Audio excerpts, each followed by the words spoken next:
gone 4, so let's get the ball rolling. My name is Bryce Wakefield. I'm an Asia Program Associate responsible for Northeast Asian issues here at the Woodrow Wilson Center. For those of you who don't know, the Woodrow Wilson Center is the official memorial to President Wilson. It serves as an arena for politics and intellectual exchange. As many of you will know, President Wilson was a first-class academic as well as a president. So the center was set up with those two facets of his career in mind. Today we have the pleasure of hearing, but also we're sad to say farewell almost to our Japan scholar, Kuniko Ashizawa. Kuniko is a senior lecturer at Oxford Brookes University, where she lectures in international relations. She's also lectured in Pristina in Kosovo and has been a senior fellow at the University of California, San Diego, where she got her PhD. She has published a number of articles and book chapters dealing with the issue that she's going to speak about today, namely peacebuilding and peace cooperation. And today, the focus of her speech is going to be on Japan's activities in Afghanistan. Kuniko has also just told me, by the way, that she's about to be the recipient of the Abe Fellowship, which is an extremely prestigious award from the Social Sciences Research Council in Japan. Today's speech, or today's event, is made possible by the generous assistance of the Sasakawa Peace Foundation. So without further ado, I'll leave things over to Kuniko to talk about Sugar Daddy Blues, Japan's approach to peace building in Afghanistan. Thank you, Bryce. Thank you, Bryce, for a wonderful introduction. And then I would like to thank both Bryce and Bob and the Woodrow Wilson Center for having me for the last 4 months. I had really a wonderful time to do my research and then also have lots of interesting exchange with my colleagues at the Woodrow Wilson Center. And then also the center, gave me the opportunity to do a little bit research in Tokyo in last October. So I'm really grateful for these opportunities. And then the title of my presentation, the subtitle is Sugar Daddy Blues. When I was deciding this title, I indeed had consulted with Bryce whether this little bit unordinary, untraditional subtitle for this kind of presentation at a very prestigious and serious institution like Woodrow Wilson Center. Bryce gave me green light, but maybe he said maybe I have to a little bit explain what this sugar daddy means. And this term indeed was not my invention, of course. When I was in Kabul last June, when I was interviewing with one of Japanese diplomats at the Japanese embassy in Kabul, he in a way uttered this line describing how he felt the Japanese government is doing in Afghanistan and also in Kabul. As some of you know, who know Japanese may know, we don't have exact term sugar daddy. We tend to, when he used the term, he basically described that we are treated like a really good, generous uncle who would give a lot of money when you are asked. And then after this meeting, I also had a chance to meet someone from England who has been in Afghanistan for helping the institution building of Afghan government for years. And I asked this gentleman from England, do you think Japan in a way, has been treated as behaved as a very generous uncle to many actors in Afghanistan. And he said, yeah, it's like a sugar daddy. So I thought it was an interesting term to use. And then I added the term blues, the word blues.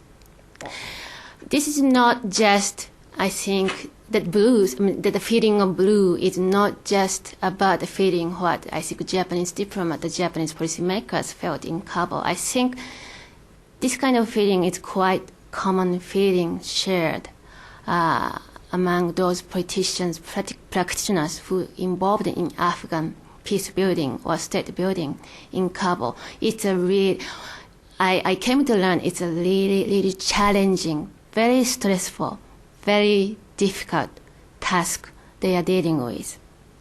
And since I'm relatively new to this subject, I really cannot stop thinking, feeling this kind of little bit blue feeling. So this is what I think I'm going to present. But this is another thing I would like to little bit point out that as Blythe said, I have been doing research on Japanese foreign policy or international relations with East Asia for the last 10 years. And my subject has been more traditional international relations subject, particularly the regional cooperation and regional institution building. In this case, in that sense, the peace building in Afghanistan is a relatively new kind of area of study for me. So by looking at the Japanese approach in Afghanistan, and then with a relatively kind of, with a different background of peace building or state building or development in conflict zone, I hope I can provide some kind of little bit, probably a little bit different perspective of what the traditional or professional peace builders or the specialists in development and conflict may have. Okay, so I'm going to move on to my subject. So, in the beginning, I would like to, in a way, explain why why it's worthwhile to examine and study Japanese policy and approach in Afghanistan. And there's many questions here. I can ask through this research, but of course, one of the important and very simple question is, what does Japanese engagement in Afghanistan say about Japan's own foreign policy? Because since 2001, Japan has been placing the Afghanistan issue, the Afghan assistance, is one of their main foreign policy subject. So, and then they have put lots of effort and then resources in Afghan reconstruction. So by looking at their major foreign policy approach, it probably helps us to understand what Japan is doing, what is the Japan characteristic of Japanese foreign policy behavior.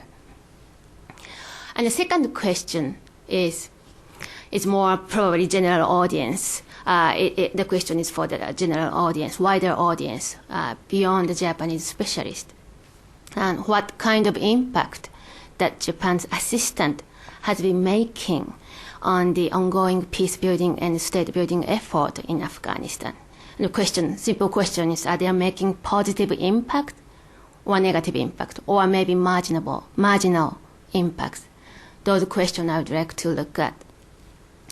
And thirdly, what are the implications of the question of donor coordination?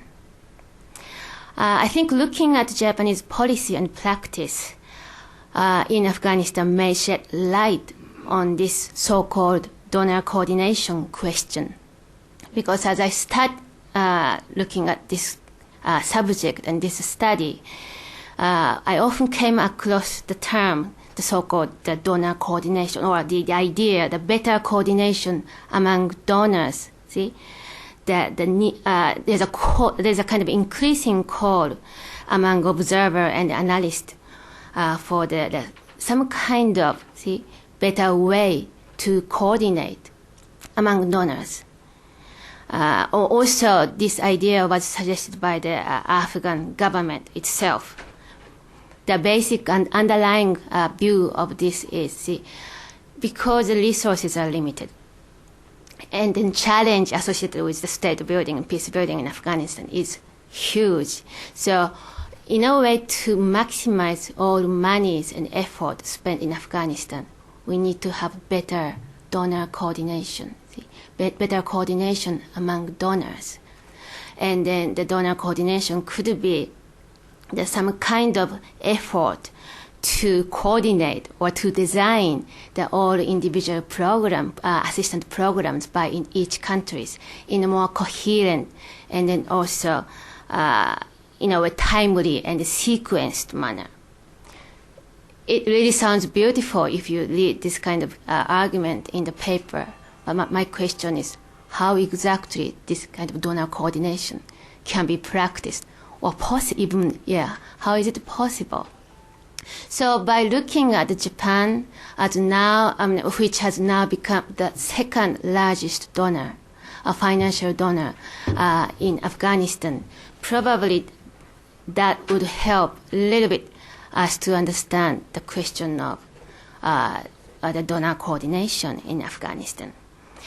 As Bryce said, I am continue kind of working on this subject after this fellowship at Woodrow Wilson Center, thanks to that the new funding from Abe Fellowship. So particularly on this donor coordination question, I would like to look at in coming years by looking at not just Japan but also United States and European countries' practice in Afghanistan, and to hopefully to have much better coherent answer for this question. And in that sense, I'm really looking forward to have a little bit interesting question session from the audience in this room at the end of my lecture seminar. Okay, a little bit long introduction. So I have to give you a quick overview of what Japan has been doing in Afghanistan.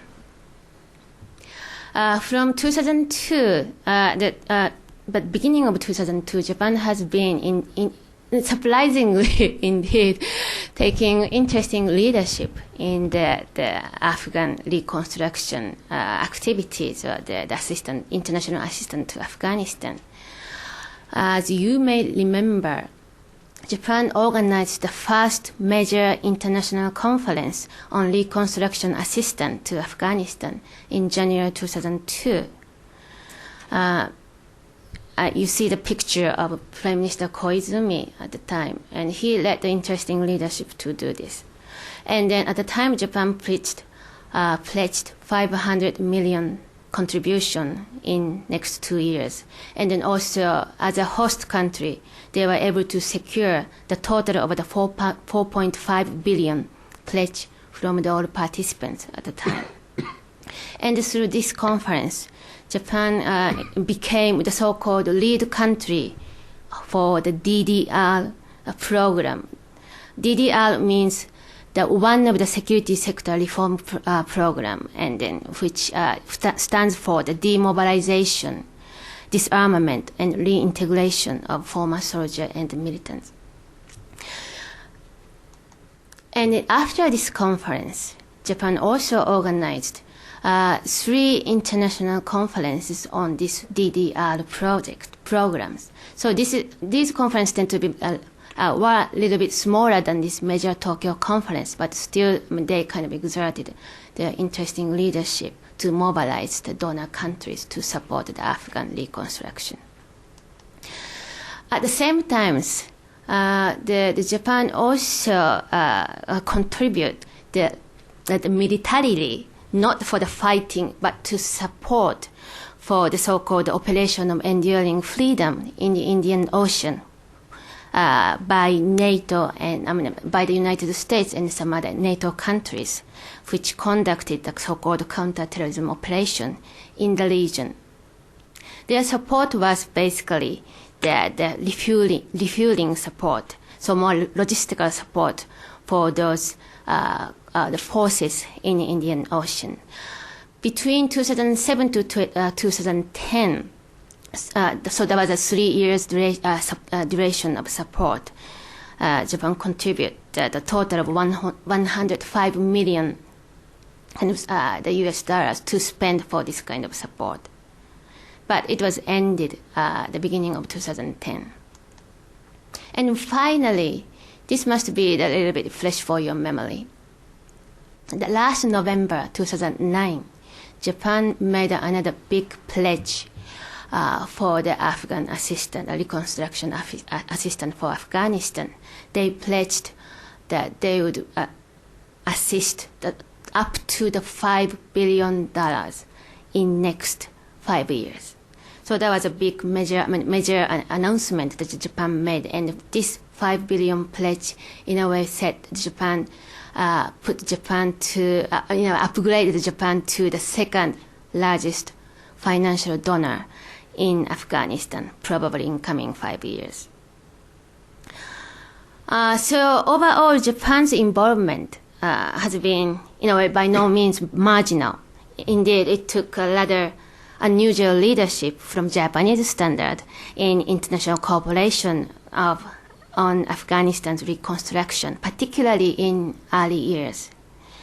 And what are the driving factors? What are the motivation of these Japanese activities or activism in Afghanistan reconstructions? I identified the three factors. The first one, some Japanese specialists may probably quickly realized that the foreign policy makers, particularly at the beginning of the Afghan reconstruction period, they really wanted to avoid the so-called the repeat of the failure they had.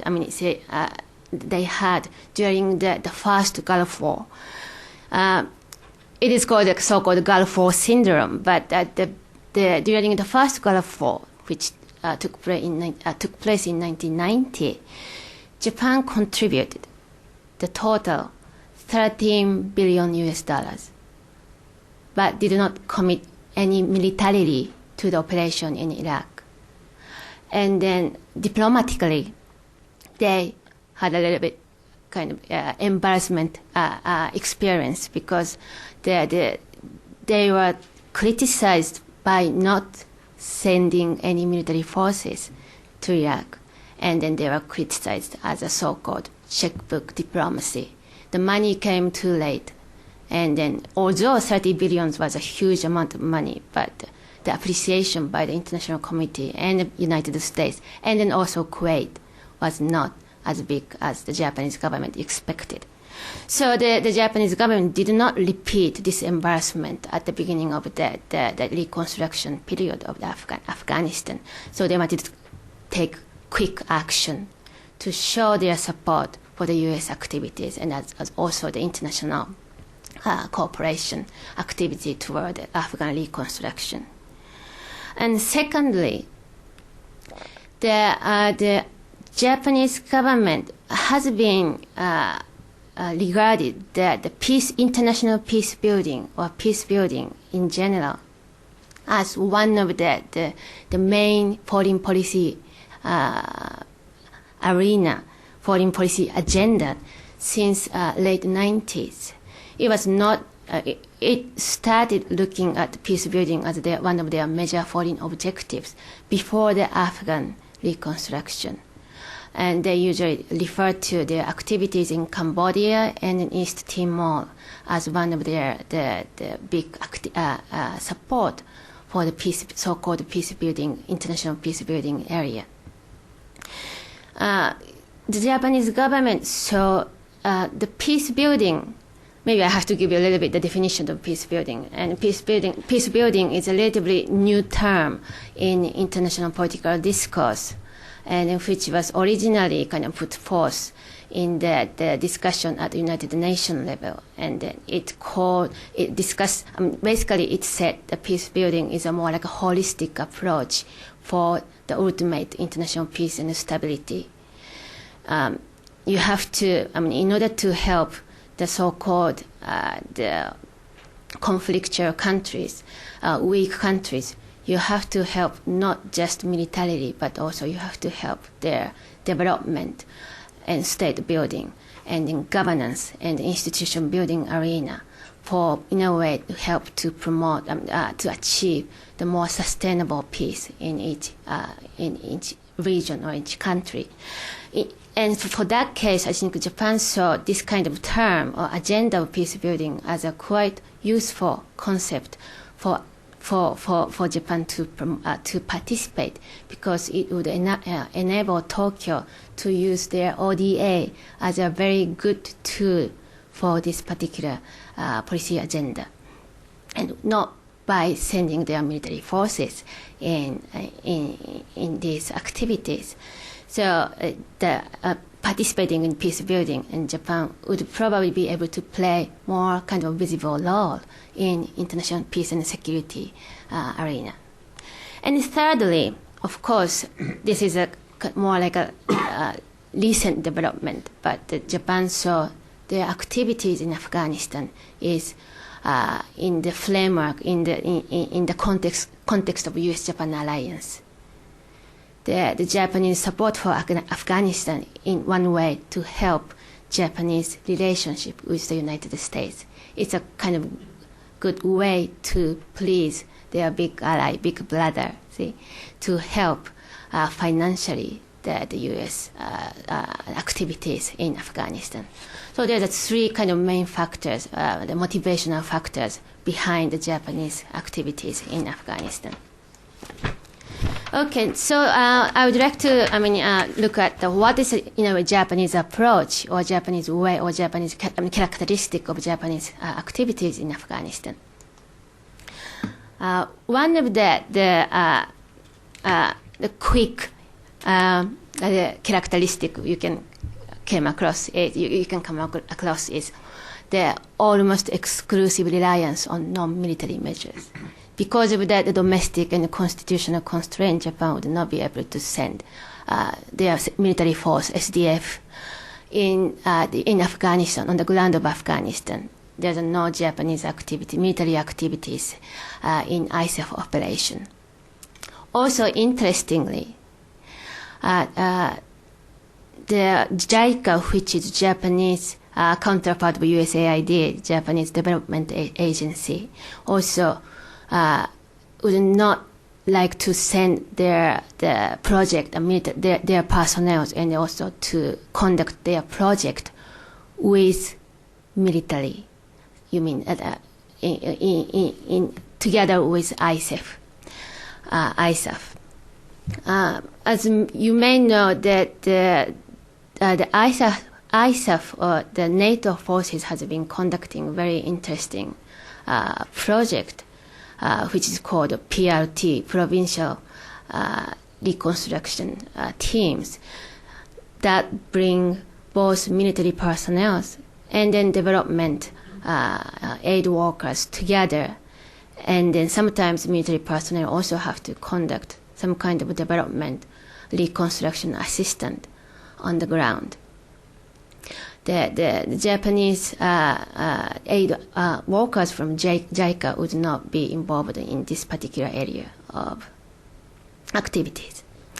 At the same time, the MOFA, the Ministry of Foreign Affairs, has a little bit different attitude toward ISAF and PRT activities.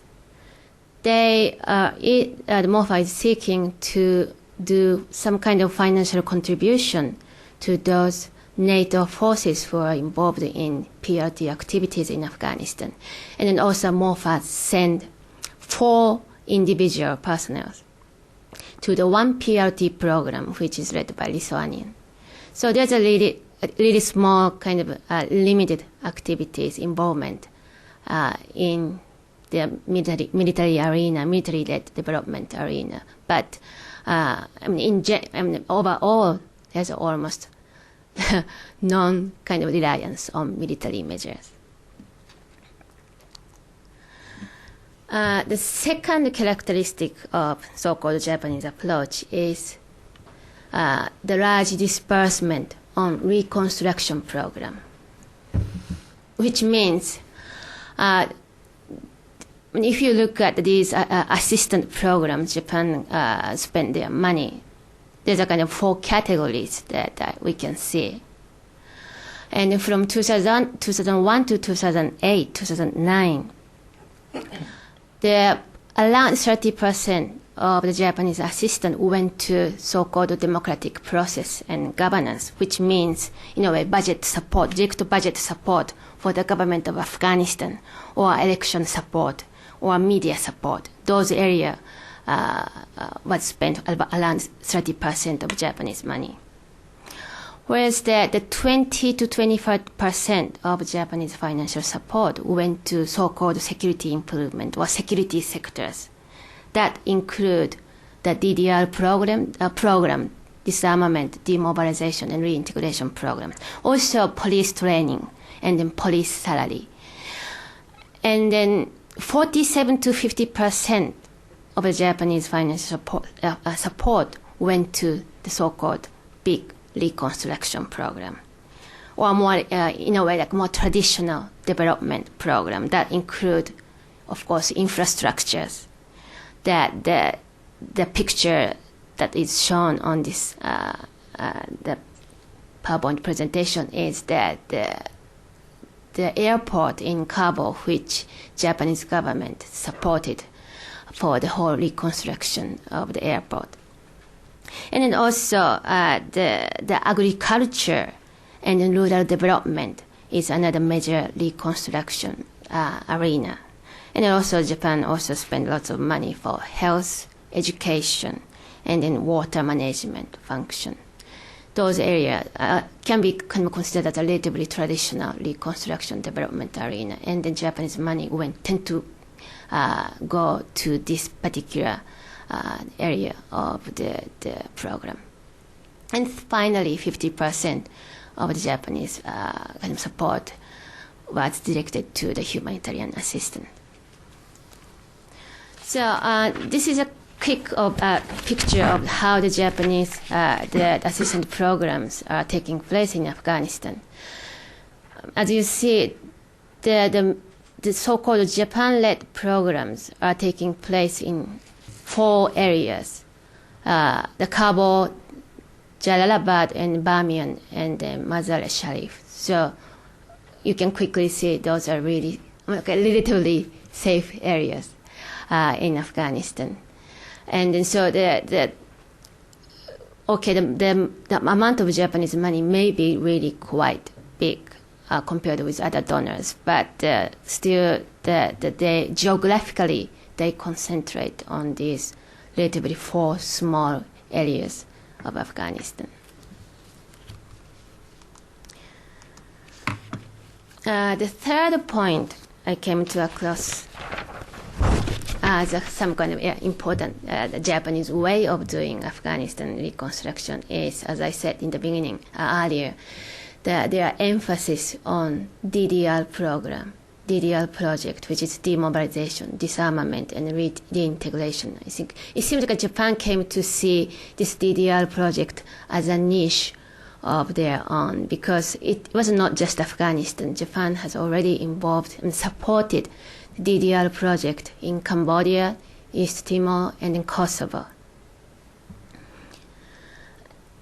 And then through this DDR project, Japan indeed contribute the 3 phases of DDR project. I will not go detail in this, but for the first phase of DDR project from 2003 to 2006, Japan covered the total of 65% of cost, which is 91 millions they used for this program. And then basically, this was handled by the UNDP.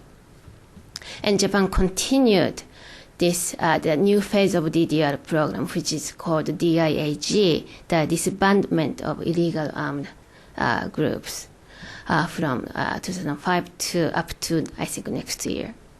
And then also, Japan contributed the new program, which is called Afghanistan Peace and Reintegration Program. And then they pledged the $50 million US dollars already for this new Afghan peace reintegration program, which would be run by the Afghan government to bring so-called former Taliban soldiers to integrate in the society. So this is one characteristic of Japanese, the Afghan approach, Afghan assistance, and then this reflects in one way the Tokyo's desire to play a role in the so-called security area of peace building without again sending the military forces on the ground. Another characteristic I came to across is in reality, there are lots of money from Japan are indeed funded through the United Nations or international organizations. The popular United UN agencies that the Japanese government tend to use is UNDP.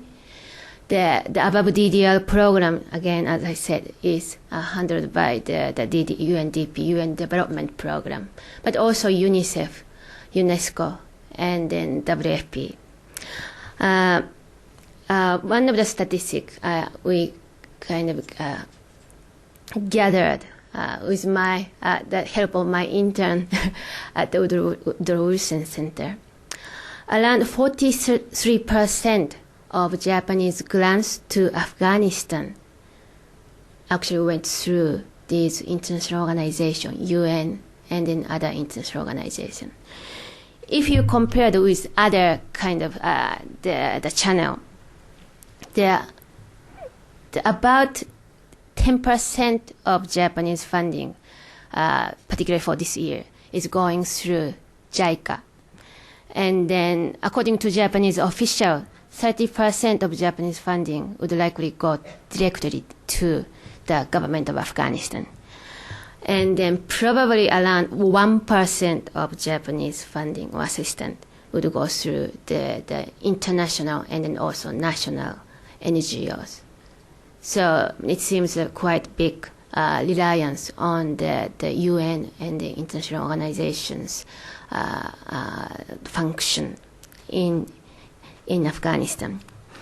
Why do I have to mention this? Because when I was in Kabul, the Japanese way of funding through UN, particularly UNDP, has been always often pointed out by not just by Afghan government officials, but also by many international donors, actors in Kabul, in a way very critical manner.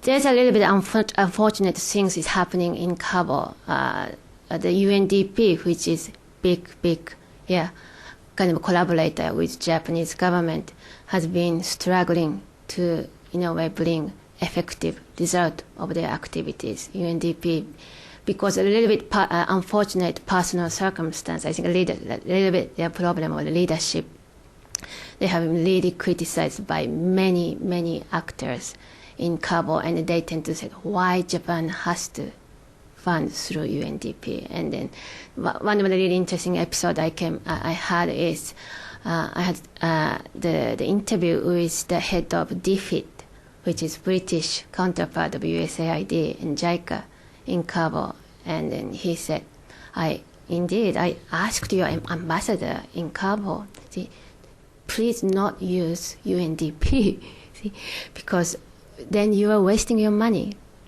But in the end, Japanese government still has been using the UNDP or other UN agencies to in a way channel their money into the Afghan reconstruction activities. The reason of this particular element of Japanese way is it's more really fiscal financial arrangement the Japanese government has in Tokyo. Japan has to. The half of the Japanese assistant, around half of the Japanese assistant, yearly assistant to Afghanistan per year, is kind of, in a way, coming from the additional kind of supplementary budget arrangement. So the Japanese, MOFA officials has to ask this supplementary budget in the midst of the fiscal year. And once they got money, they really have to spend that money in the next 6 months. So the easiest way for them to spend that money from supplementary budget is just, in a way, putting money toward on the United Nations, UNDP, international organization, so that on paper they said they spend the money within this fiscal year. So this is like a little bit really domestic, almost like a stupid institutional constraint, but they had it. So I think they continue doing this, channeling majority, 40% of their money through UN and international organizations. My question is, does really Japan, have to stop doing this, as this British gentleman said? I have a little bit different view because, if you look at the reality of the assistant activities by other donors, many small countries, particularly including the Nordic, some small European countries, indeed using those UN and UN agencies for their assistant activities. So, even Japan stopped doing, they have to also, those small donors also have to go through these UN and international organizations kind of windows to do that. So I would say, because Japan is the largest donor, so those UN and international organization financiers for their programs, maybe it's better for Japan indeed to put more pressure or to put their effort to those activities done by UNDP and international organization to help improve their practice on the ground, rather than simply giving money or deciding to not to give their money. I think there's still space for the Japanese officials to do better for this case, which means to put more, to give more precise supervision of the activity of the UN, UNDP and the other UN agencies, and then in a way to help them to practice better the programs. Okay, and then finally, the Japanese way of doing, and this is I found the really recent development, which has been increasingly happening in Afghanistan. There's a very interesting and growing cooperation with other donors, usually bilaterally, in Japanese-Afghan activities. For instance, Japan has been supporting total 97 projects within those PRT projects run by individual NATO countries. Japan has been cooperating and basically funding with Italian PRT projects. They have been funding Swedish or American on the German PRT projects in those the areas. Those, the projects tend to be either, again, quite traditional developmental area, like school constructions, job trainings, or education, sanitation, water. And then also the amount of money spent for those individual support would be less than 10,000 US dollars. So it's relatively small. But from Japanese official perspective, this is a great opportunity, in a way, to have new relationship with those European countries and NATO members, which Japan has not been able to, conduct in previous times. But this is also, in a way, the episode of why the Japan is, one of the examples of why Japan is called as a sugar daddy. But also, interestingly, it's not just ISAF, NATO members Japan has been cooperating with. Japan had a very interesting kind of cooperation with Iranian government in terms of the border control or the helping the improvement of custom between the Afghanistan and then Iranian borders. They also had cooperation with Turkish government for the police training in Turkey. In a way, Japan again helped the financial made financial support and then bring Afghan police to be trained in Turkey by Turkish police. And this is quite interesting. Again, it's small scale, but interesting development which has been happening. South Korean government and also Singaporean, there's a kind of new cooperation between these countries. And then also Japan also tried to, has been already practicing some kind of cooperation with EU in terms of police training. And then also with OSCE for the, again, custom and then border the policy support. So this is very interesting, the development I came to across. And then, of course, for those Japanese officials who really have to deal with these issues on ground, they said it's not easy because you now have to do like almost a three-way negotiation with Afghanistan and then also their counterparts in Europe or others. But and then also I was wondering how this cooperation, the arrangement were brought in is taking place. The Japanese diplomat told me usually this kind of arrangement are decided at the very higher ranking official level. Like if the Japanese foreign minister had a meeting with his counterparts from Italy, they have like a chat, kind of almost casual chatting between the two gentlemen. And then Italian counterpart asked the Japanese foreign minister, why don't you help this particular project in Afghanistan? And then Japanese counterpart said, the Japanese foreign minister said, oh, yes. And then, then they made this kind of arrangement at the higher level, and that came down to the practitioner level, and then they have to implement. So this is, of course, increasing after, this kind of arrangement has been, of course, increasing after Japan made the 5 billion pledge last November. Okay. So, what does this, do these, the characters in Japanese way of doing Afghan assistance tell us? Still, my answer is kind of preliminary, but I would like to get a little bit the idea of what I'm thinking to answer those questions. First of all, what's the implication on what does it tell us about the Japanese foreign policy? Surprisingly, usually for this kind of presentation, I really have to really criticize. The speaker tend to criticize the government policy. They had a really critical evaluation on this. But given that the Japanese foreign policy objective for this Afghan assistance, I think Japanese government has been so far doing okay, not so bad.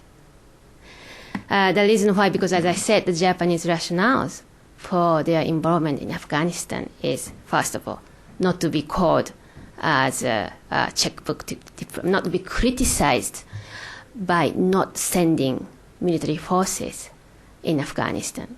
And then so far, the Japanese government has not been criticized openly by United States or by other European countries without sending their military forces in Afghanistan. And then also, it has not been criticized as the so-called old checkbook diplomacy. Although it is regarded as a sugar daddy, but there's a more sense of like affectionate than really critical checkbook diplomacy concept. And then also, in a way, it received a reasonable appreciation, not just from US or Europe, but also from Afghan government. And then so far, Japan has been able to present itself committing very seriously to international peace and security, and also it was able to maintain, to place that international peace building as one of its key foreign policy agenda. That was one of the rationale for Japan to participate in Afghan assistance. So, I mean, it has been doing okay if you think Japanese foreign policy objectives in this context. But at the same time, I came to question, or in a way, worry that what has been recently going on. Because of the 5 billion pledge Japan made last November, now that there's a worrying development I would like to point out, which is the Japanese foreign officials are now increasingly preoccupied with how to spend money. 5 billion in 5 years, which means we have to spend 1 billion per year. So their attitude is now, okay, JICA-san, you will be responsible for this amount of money for next 1 year. And then maybe we need to get, the MOFA will do this amount of money. And then also we're going to spend, we're going to get additional money as a supplemental budget and to be spent by the UN and the international organization. So what means they are really preoccupied with what project they can do or they can pay, rather than what project they should do for achieving that, in a way, the ultimate goal, which is peace building and the proper reconstruction of Afghanistan. And then, so there's I didn't see no particular effort, conscious effort in Tokyo to strategize how this 5 billion or 1 billion per year most effectively used to achieve the supposed ultimate goal, again, peace building of Afghanistan. How about the question of donor coordination and practice? I think there are certainly increasing cooperative activities between Japan and other donors, as I just mentioned with the previous slide. And basically, those cooperation happen with Japanese financial assistance to other donors' programs. And also, I see that there's a kind of division of labor in terms of the type of program Japan has been doing vis-a-vis other donor countries has been doing. But as I said, Japan more concentrates on the infrastructure, agriculture, rural development, like a traditional development arena, whereas the European countries tend to more focusing on governance, human rights, and the US is, of course, security. So it seems there's a kind of division of labor by default. But at the same time, I don't think there's a really strong so-called coordination practice, as specialists or critical observers have been long calling the practice to design and execute each individual assistance program across different donor countries coherently, so that to produce maximum outcome for Afghan peace building and state building. So I think that the one of the way to look at it, it's really still difficult to practice donor coordination in the field. Even Japan is now willing to cooperate with other donors. Still, each country is doing their own project. Each country, including Japan, is doing their own project at the end of the day. At the same time, I would like to mention there's the effort from Tokyo to, and this is a little bit one positive aspect, that Japan has been reasonably following what have been decided among donors and Afghan at each major conference. In other words, Japan has been kind of taking a stance of go with the flow. Whenever new kind of agreement took place at the major international conference, Japan carefully followed what has been agreed.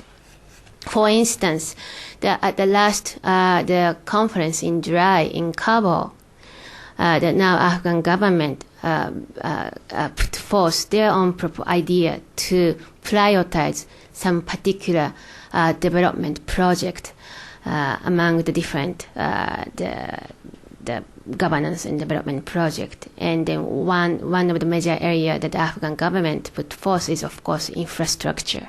And the second one is agriculture. And then the Japanese government, and particularly MOFA officials, are really, in a way, happy to follow this the decision made in July. And then the Afghan government or the international donors agreed to have their assistant, 80% of their assistant should be allied with these, the 20 major project priorities set by Afghan government.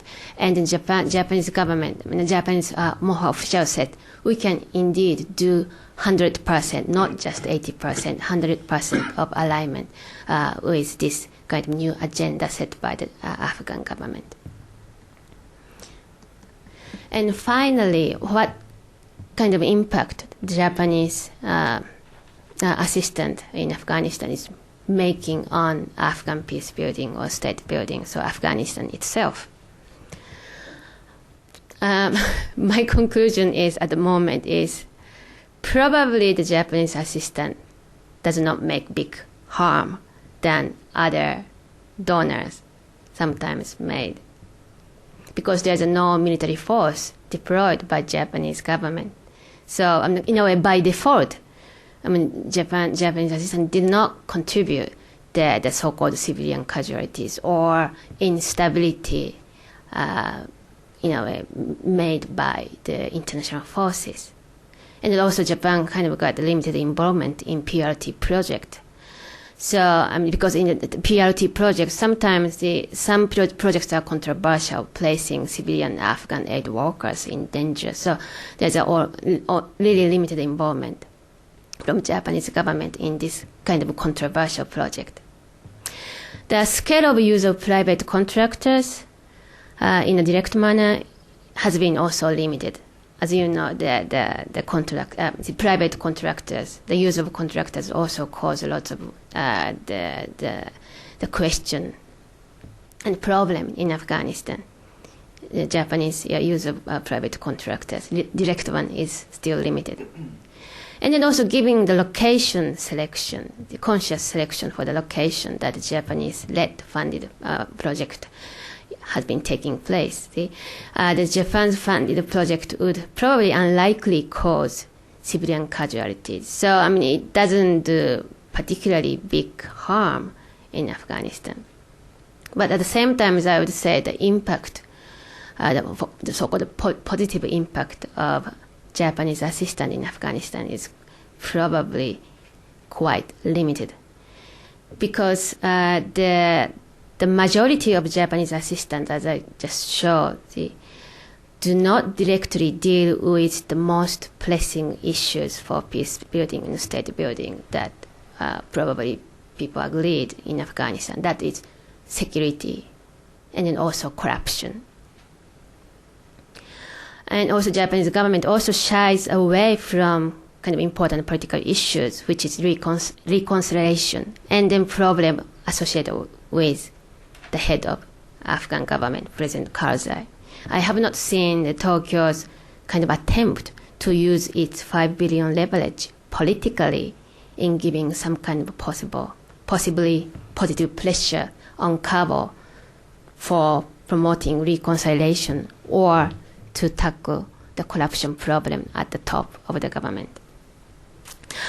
This does not mean that Japan's assistance program is useless. I don't think. I don't just dismiss that their program is useful. There are many good efforts and programs made on the ground, such as agriculture and rural development, or vocational training, and some essential infrastructures, all of which have indeed long-term, hopefully positive implication than maybe immediate ones. But the scale of these programs, I have to say, has been still small compared with the amount of money spent, and then the pace of execution has been slow. And so this means despite the overall kind of generous financial commitment and then hard work done by Japanese practitioners on the ground, I think the impact and effect of Japanese assistant largely depend on what other donors, namely the United States and also ISAF, would accomplish in the coming years to improve security and help to build functioning government institutions in Afghanistan.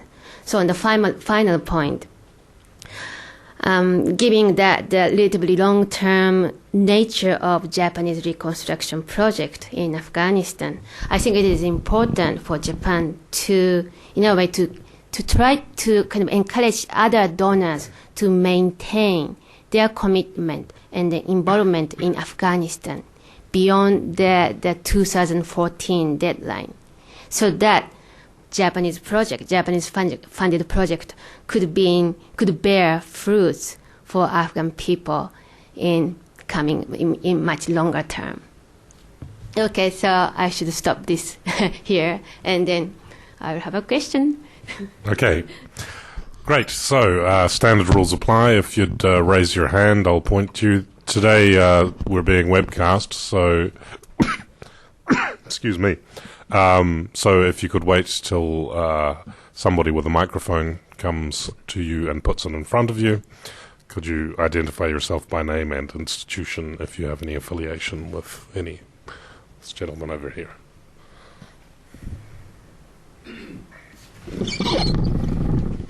Thank you. John Patton, SCRS. Arigato gozaimashita.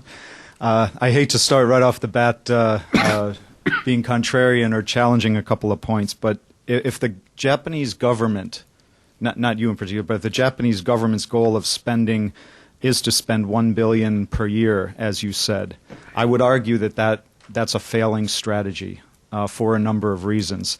If there were some messages to take back to Tokyo, I would say that that's not necessarily less harmful than what other donors are doing, because certainly there hasn't been an absorptive capacity for those monies in Afghanistan. And as a matter of fact, I think it has skewed or corrupted the social fabric many times in Afghanistan. Certainly from the USG perspective, we see this as a counterinsurgency fight and stability operations and in regards to PRTs. So, and I'm just FYI, I'm a trainer for civilians and military going to Afghanistan. I spent 4 years out there, including with the PRT program and USAID. So we're not training people on what projects they can do. I think we see that as a little bit more, for political reasons, rather than what will stabilize the context, lessen the insurgency, and actually create a climate where development objectives can take hold along with that money, which are very different, I would argue, than peace-building objectives, which tie more into stability.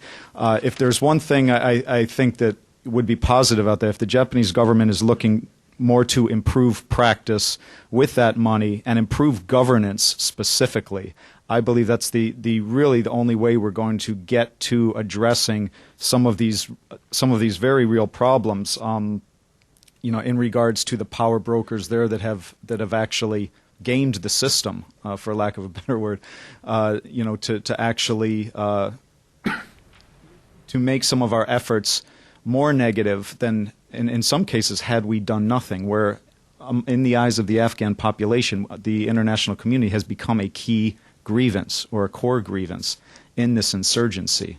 And just want to get your perspective on some of that, and I'll turn it over to someone else. So are you suggesting that Japan should not support the PRT programs in Afghanistan? I mean, yeah. No. I think they should, but I think you have to target the money for what are some of the underlying causes of the violence there. The PRTs themselves, they're still doing projects. There's tens of thousands of projects going on around Afghanistan. A lot of them, as you said, uncoordinated, unfocused, or we've, I think, had some success in an integrated civ-mil strategy from our perspective in the USG, integrating and operationalization of those efforts, actually targeting necessary projects or programs that that tie into the larger strategy rather than just throwing resources and doing different projects that, one, have caused very negative effects in many cases, and two, would probably not lessen or has not lessened the insurgency. The security trajectory has gotten worse over the last several years. So projects can be indicated, but it's only working through the Afghans as part of the gyro systems and building capacity there that's really the long-term solution, we believe. If I talked with any level of Japanese government officials about this Afghan question, I don't think I can get this kind of argument, because we don't, even with the Ministry of Foreign Affairs, we don't have the counterpart of SCRS. Even as I said, Japan has been putting peacebuilding or post-reconstruction development as one of their main foreign objective, agenda, the area of agendas. In reality, that often has been rhetorical. And then institutionally, they have not been able to have specialists like you within the government to understand what exactly post-conflict or even the reconstruction in fragile states mean. And then unfortunately, there's no strong leadership at the moment within DPJ government to move toward that direction. So as a result, as I said, each individuals within the government, MOFA, JICA, and other agencies are basically trying to spend money in a way they are told, they are allocated. And then, yes, this is quite unfortunate in terms of that the money they committed. And then, but it's really structural problem we have been facing. I think I see in the current Japanese policy making, and it also in terms of the governance as a development, as a peace building, and then Afghan assistance project. As I said, that's one of the kind of weakest point link in Japanese assistance program. Do you think Japan should go to put money to governance area? I think I have a little bit question, because Afghan government, for instance, in Kabul, in the conference in Kabul, they wanted to have more money or assistance to infrastructures and in agricultures. And so should we align? And then Afghan government has been complaining that the particular European donors have been putting more emphasis on governance area rather than other urgent program that the Afghan government has been seeing. So that's why I said probably this is a little bit the division of labor. But as I said, as you rightly pointed out, Japanese assistance is not touching the fundamental, really critical problem in Afghan stabilization and state building. And in a way, Japanese money indeed depends on the other donors' effort for that particular area of the Afghanistan assistance in Afghanistan. Thank you. Great. Who's next? Manami-san.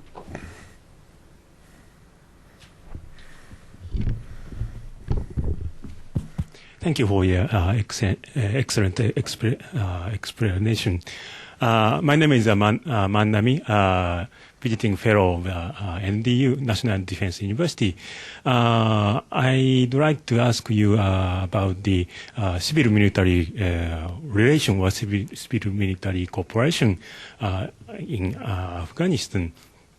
I agree with your comment or explanation, but you said about the civil-military relation, so-called non-military activity in Afghanistan.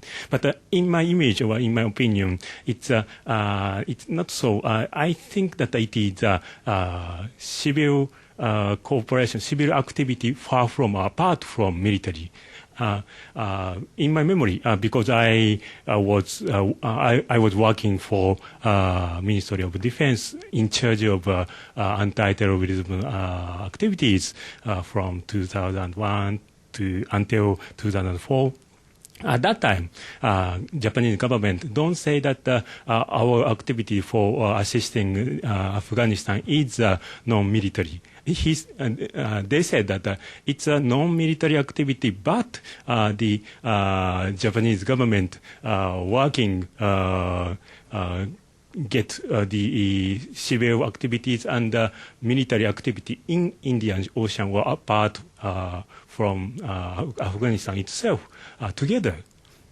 So my question is that kind of civil military cooperation or civil activity far from military activities is effective or more effective than other countries' activities? If so, what kind of point is the most effective to help Afghanistan people? From Japanese government perspective. Or your perspective, or other countries' perspective. This is a big question, and this is a quite difficult answer because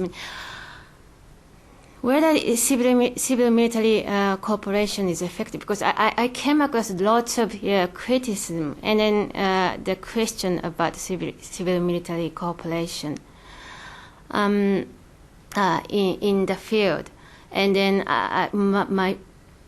my feeling is no one has a clear answer for this, and including Japanese government.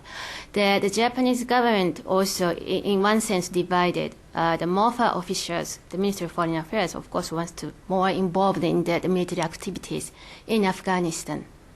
They want to, and then so that to have better relationship with the United States and also NATO countries, European countries.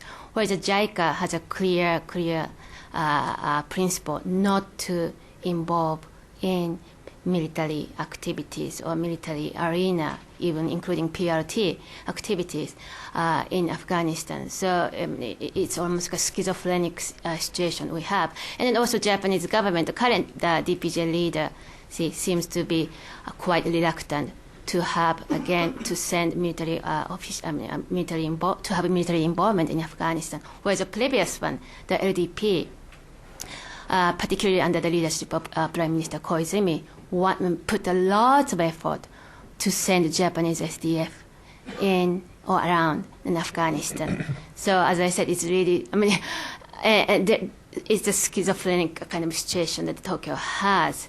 And I don't see there's a really serious discussion among Japanese policymakers whether which is better, what is a kind of good idea and best idea to balance this civil military cooperation. I really do not see it.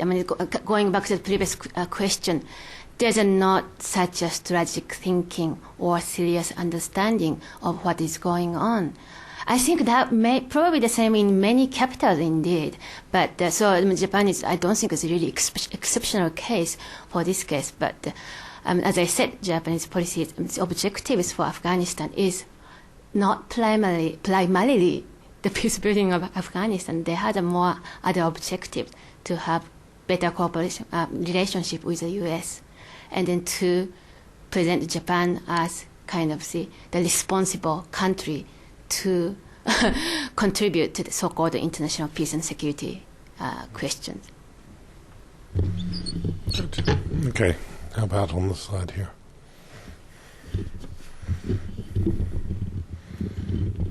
My name is Rama Kudemi. I'm from the International Center for Religion Diplomacy, and I was just curious if any of these peace-building efforts Japan is leading involves religious leaders in the country and getting them more involved. So it's like a more reconciliation effort. Yeah, reconciliation. Yeah, as I said, Japan. At the moment, the Japanese government has been quite shied away from those activities, really political arena. They kind of again follow the flow, and then they also kind of let these political issues be handled by the United States or Afghan government. Before this 9/11, interestingly, Japanese MOFA officials, in a way, tried to bring different factions in Afghanistan to talk together in like an informal, like almost a track to conference activities. And some of the Afghan government officials, including the current foreign minister, remember that Japanese effort. I mean, very informal, and they didn't get any kind of particular accomplishment, but they played a little bit interesting, quiet diplomacy for bringing some kind of reconciliation among different parties in Afghanistan. So for that case, they had a little bit record, and then also Japan has been politically, in a way, clean for the Afghan people. So if they want to, they may be in the good position to play a little bit more supportive role for reconciliation and political role. But I don't see any kind of clear desire from Tokyo to do that. And also, I'm not sure there's any kind of particular Japanese individual, like the figure of Sadako Ogata, would be able to play this kind of role. Good. Okay, we've got time for a few more if we keep them short. This gentleman here with the red tie.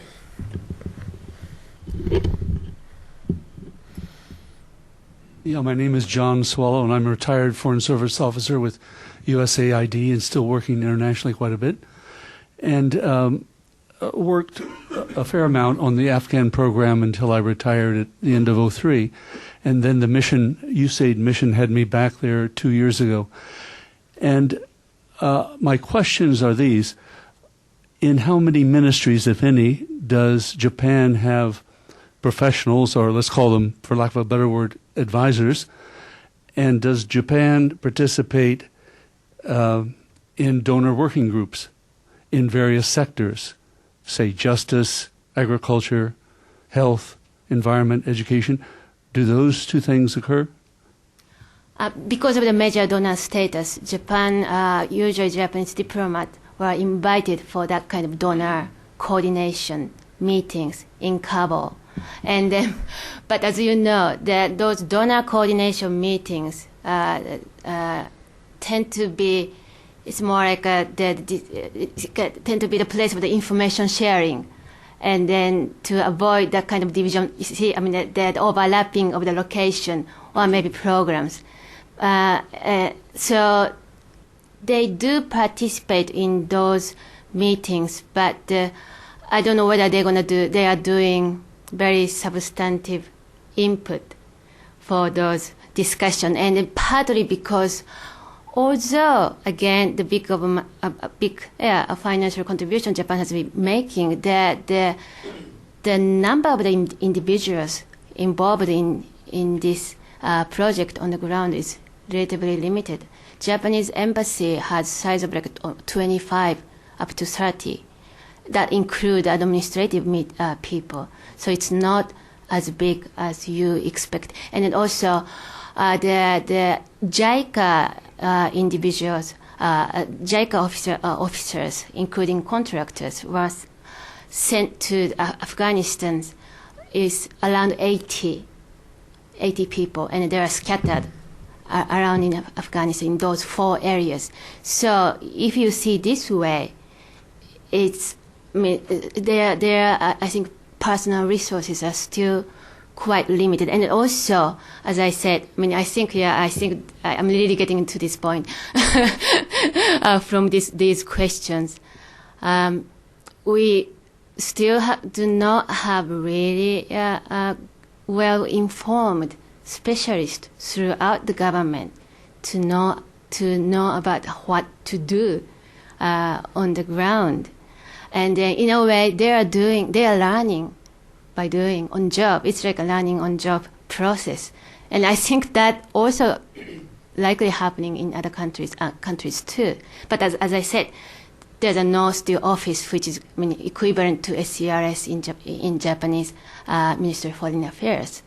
So, I mean, we are, of course, quite behind from U.S. or Canadian or British, Australian government, which already set up that kind of special office for the state, peace building.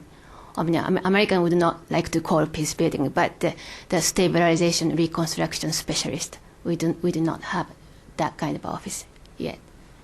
Okay, and the gentleman next to him, Joshua, had a question, I think. Are you? Yep. I'm Keiichiro Nakaza. I'm a JICA representative of USA office in Washington, D.C. So thank you very much for your presentation. It's very interesting. And I have to admit to say that there would be a pressure of utilizing that 5 billion commitment which Japanese government made to Afghanistan. But that pressure was to utilize that money effectively and as much as possible efficiently. So, the pressure does not mean the money can be used whatever in efficient way. That's why from JICA we dispatched more than 70, 80 personnel to Kabul and other areas in Afghanistan and try to concentrate on mainly two projects. One is Kabul Metropolitan Areas Development Project. It's mainly infrastructure for roads, water supply, sewage, and so on. And also the agricultural development and rural development.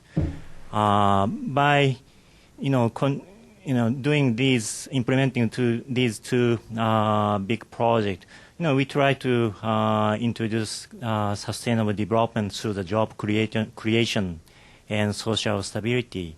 And for that, we have made tremendous efforts how we can, materialize the commitment made by the Japanese government effectively and in an efficient manner. Of course, we are not perfect, and no country would be perfect to do the job in this type of fragile and very difficult and complicated context. So I don't think you should not. I think it's better not to over-exaggerate that. Because of the pressure of utilizing $5 billion of money, no good things would be done on the ground. I really don't agree, to be honest. So that's my comment. And my question is, I really don't understand what kind of image you have about donor coordination. You said that donor coordination happened in Afghanistan is, mainly, information sharing. Of course, there are many different types of donor coordination. But, the main point is whether all activities be aligned with the government development policy. That's number one. And also no duplication, redundant, and to try to decrease transaction costs, because the capacity of the Afghan government or whatever the developing countries' government are quite limited. So, with that, I would like to know the image of the good donor coordination you have in your mind. This is the question actually I would like to continue address, because again, as I said, donor coordination, the term of donor coordination has been almost like everywhere in the documents related to Afghan peace building or peace building in general. But I agree. What exactly the donor coordination should take place in practical manner.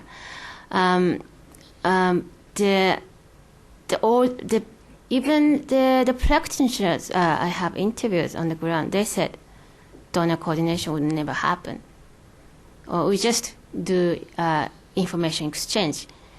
So the practitioners also do admit that donor coordination is really difficult to achieve. But what I understand from those readings, I may have to define again, but what I understand from those readings is that there should be more sequenced. It's not just, okay, I think still it's aligning to the recipient country, Afghan's policy probably would be the first one, first priority for the donor coordination, and which indeed finally start happening from since the Kabul conference in July. But what the donor coordination, the specialists, the scholars suggested, seems to be going a little bit beyond that, just simply aligning that what Afghan government has been kind of proposing, and then to probably have more the donor countries have a little bit more intrusive discussion among each other's project, and sometimes refine their project through this discussion in terms of, for instance, the timing of the deliberation, or just the duration or location of these projects they have brought to these meetings. But of course, that's a very difficult the practice you expect them to do, because they usually have their own kind of design program in hand, and then come to these meetings and then to explain why they are doing this. So I think the image of the donor coordination would go a little bit beyond for this point, and then to particularly to design or strategize each kind of assistance project programs into more sequenced and then coherent, supportive manner. Again, this is a little bit written here, that the language that I think I'm repeating from the proposal by the scholars and academics. Maybe I may have to have conclusion that donor coordination may not be possible. But this is my point, at this point. Great. Okay, we've gone over time, so if I know... Excuse me. I know there are people with more questions, so I'm sure if you have any, Kuniko will be more than happy to talk with you after the event. But in the meantime, I'd like you to join me in thanking Kuniko for her great